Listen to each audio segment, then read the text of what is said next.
बिस्मिल्लाहिर्रहमानिर्रहीम। आज का जो हमारा टॉपिक है लेक्चर नंबर 8 के अंदर वो है जी importance of equilibrium constant. Equilibrium constant की हमने पिछले लेक्चर्स के अंदर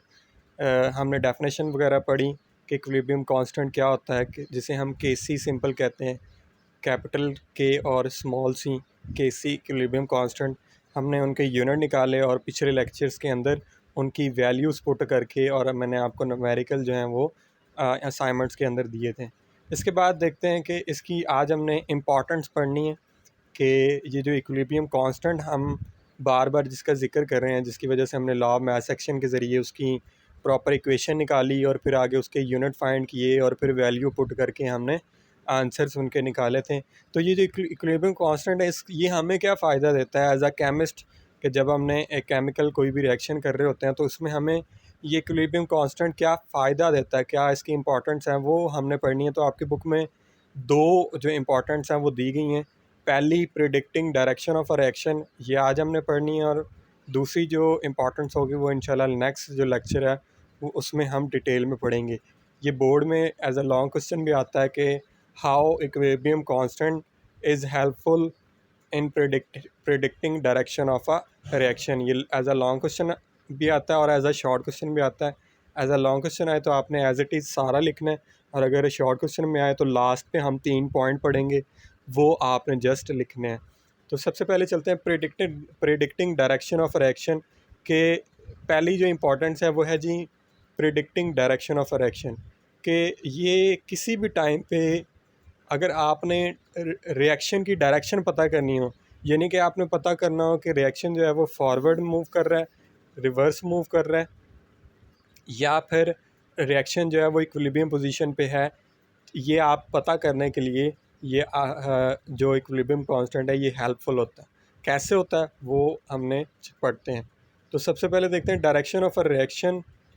at a particular moment can be predicted by inserting the concentration of reactant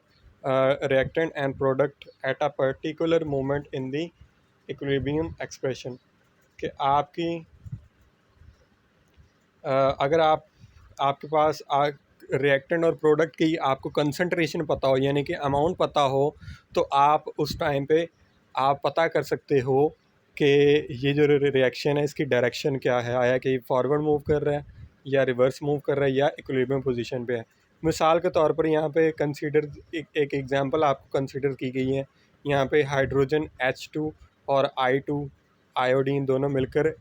2HI hydrogen iodide बनता है। और इसमें यहाँ पे आप देख रहे होंगे कि यहाँ पे Kc यानी कि इक्विलिब्रियम कांस्टेंट की यहाँ पे जो वैल्यू आ रही है वो आपके सामने आ रही है 57.0,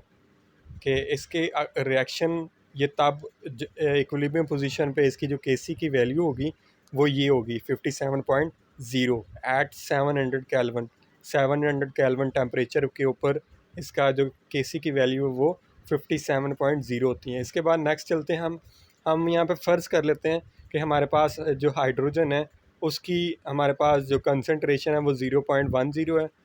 आयोडीन की 0.20 है और हाइड्रोजन आयोडाइड की 0.40 है at any temperature T, at any time T, कि किसी भी टाइम टी के ऊपर। ठीक है, यानी कि किसी भी वक्त के ऊपर उसकी कंसंट्रेशन हमने यहाँ पे सपोज कर लिया कि उसकी उनकी कंसंट्रेशन ये है। तो इसे हम कहते हैं कि अगर जब आप सपोज करते हो तो इसे हम कहते हैं रिएक्शन क्यूशन। यहाँ पे जो आपको ब्लू कलर में नज़र आ रहा है रिएक्शन क्यूशन, कि जब भी आप किसी भी टाइम टी के ऊपर आप उसकी कंसंट्रेशन बताते हो तो उसे हम कहते हैं रिएक्शन क्यूशेंट क्यूसी। अगर वो इक्विलिब्रियम पोजीशन पे हो तो उसे कहते हैं केसी इक्विलिब्रियम कांस्टेंट, लेकिन अगर किसी भी टाइम टी के ऊपर हो तो उसे हम कहते हैं रिएक्शन क्यूशेंट। तो इसकी वैल्यूज़ पुट करते हैं। The reaction quotient for this reaction is calculated as, इसकी वैल्यूज़ पुट करते हैं जैसे कि केसी की वैल्यू यहाँ पर पुट करेंगे तो प्रोडक्ट आपने ऊपर लिखनी है और रिएक्टेंट आपने उसी तरह नीचे लिख के वैल्यू जब आप पुट करोगे तो आप देखोगे कि इसका आंसर है वो आ रहा है 8.0, जबकि हमारे पास केसी की वैल्यू जो थी वो थी 57.0, जबकि आपने जब क्यूसी निकाला तो इसकी वैल्यू आई 8.0। तो इसके बाद इससे हम कैसे पता कर सकते हैं कि रिएक्शन जो है वो फॉरवर्ड है या रिवर्स है। तो उसके लिए 3 तरीके हैं, 3 पॉइंट्स हैं जो आपके शॉर्ट क्वेश्चन में भी आते हैं एज अ शॉर्ट क्वेश्चन कि if number 1 point, if Q C is smaller than K C, अगर क्यू सी जो है वो के सी से स्मॉलर हो, जैसे कि हमने अभी एग्जांपल में पढ़ा कि जो के सी था वो 57.0 था और जो क्यू सी है वो 8.0 है। तो इसके लो होने की, अगर कम हो क्यू सी के सी से, तो इसका मतलब है the reaction goes from left to right, I E forward reaction to attain equilibrium, कि इसका मतलब है कि रिएक्शन जो है वो अभी फॉरवर्ड मूव कर रहा है, यानी कि जो रिएक्टेंट है वो प्रोडक्ट बना रहे हैं अगर क्यू सी जो है वो छोटा हो। जैसे अभी एग्जांपल में हमने पढ़ा है कि 8.0 था, जबकि जो के सी था वो 57.0 है। सेकंड केस है, अगर if Q C is greater than K C, अगर क्यू सी बड़ा हो के सी से, फॉर एग्जांपल अगर 57.0 था वो ज़्यादा आ रहा हो, 60 आ रहा हो या 70 आ रहा हो या 80 आ रहा हो, यानी कि जो क्यू सी है वो बड़ा हो, तो इसका मतलब है कि जो रिएक्शन है it goes from left to right, यानी कि वो लेफ़्ट से राइट मूव कर रहा है, यानी कि वो रिवर्स रिएक्शन मूव हो रहा है, कि यानी कि उसमें प्रोडक्ट जो है वो रिएक्टेंट बना रही हैं। लास्ट वन है कि if Q C is equal to K C, अगर क्यू सी जो है वो के सी के बराबर हो, यानी कि दोनों 57.0 हों,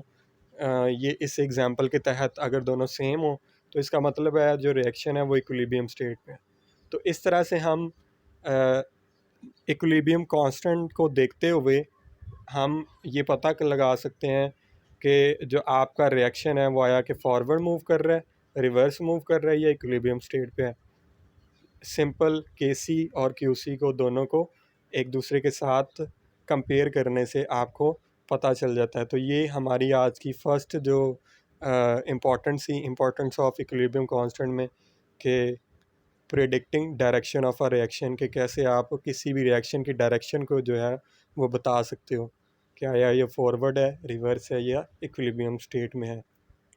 तो यही हमारा लेक्चर था, लेक्चर नंबर 8।